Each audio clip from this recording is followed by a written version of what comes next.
زبان کی لغزش پاؤں کی لغزش سے زیادہ خطرناک ہوتی ہے۔ پاؤں پھسل جائے تو انسان دوبارہ کھڑا ہو جاتا ہے، مگر زبان پھسل جائے تو پھر انسان کے اختیار میں کچھ نہیں رہتا۔ زبان کی تلوار ان رشتوں کو بھی توڑ دیتی ہے جن کو لوہے کی تلواریں نہیں توڑ سکتیں۔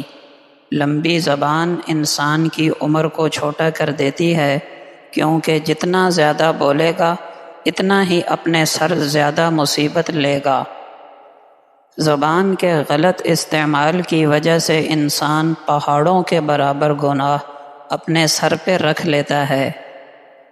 کہتے ہیں کہ بے وقوف کے گلے میں گھنٹی باندھنے کی ضرورت پیش نہیں آتی، اس کی گفتگو ہی بتا دیتی ہے کہ وہ بے وقوف انسان ہے۔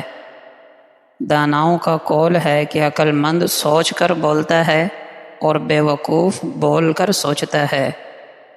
ایک بزرگ فرماتے ہیں کہ دل کی مثال ہنڈیا کی سی ہے اور زبان کی مثال چمچ کی سی ہے۔ چمچ سے وہی کچھ نکلتا ہے جو ہنڈیا میں موجود ہوتا ہے۔ زبان بھی وہی کچھ نکالتی ہے جو دل میں موجود ہوتا ہے۔ اگر دل میں ظلمت ہوگی تو زبان سے بھی بری گفتگو نکلے گی، اور اگر دل میں نور ہوگا تو زبان سے پاکیزہ گفتگو نکلے گی۔ رسول اللہ صلی اللہ علیہ وسلم سے ایک مرتبہ پوچھا گیا، اکثر انسان کس وجہ سے جہنم میں جائیں گے؟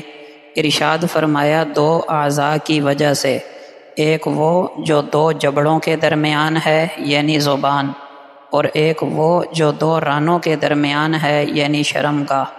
یعنی اکثر لوگ ان دو اعضاء کے غلط استعمال کی وجہ سے جہنم میں جائیں گے۔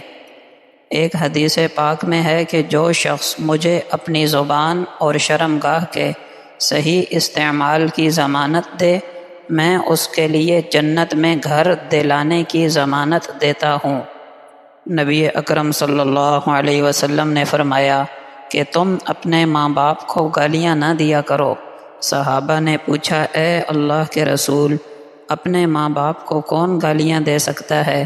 فرمایا، تم کسی کے ماں باپ کو گالیاں دو گے، وہ جواب میں تمہارے ماں باپ کو گالی دے گا، یہ ایسا ہی ہے جیسے تم نے اپنے ماں باپ کو گالی دی۔ اللہ جل شانہ کا فرمان ہے، لوگو تم جہاں کہیں بھی ہو، موت تم کو آ کر رہے گی، اگرچہ تم مضبوط قلعوں میں ہی کیوں نہ ہو۔ اے نبی صلی اللہ علیہ وسلم، آپ ان سے کہہ دیجئے کہ نفع ہو یا نقصان سب اللہ ہی کی طرف سے ہے۔ ارشاد باری تعالی ہے، اللہ تعالی نے مومنوں سے ان کی جان اور مال جنت کے بدلے میں خرید لیے ہیں۔ ارشاد خداوندی ہے، اے ایمان والو، اسلام میں پورے آ جاؤ اور شیطان کے نقش قدم پہ نہ چلو، یقیناً وہ تمہارا کھلا دشمن ہے۔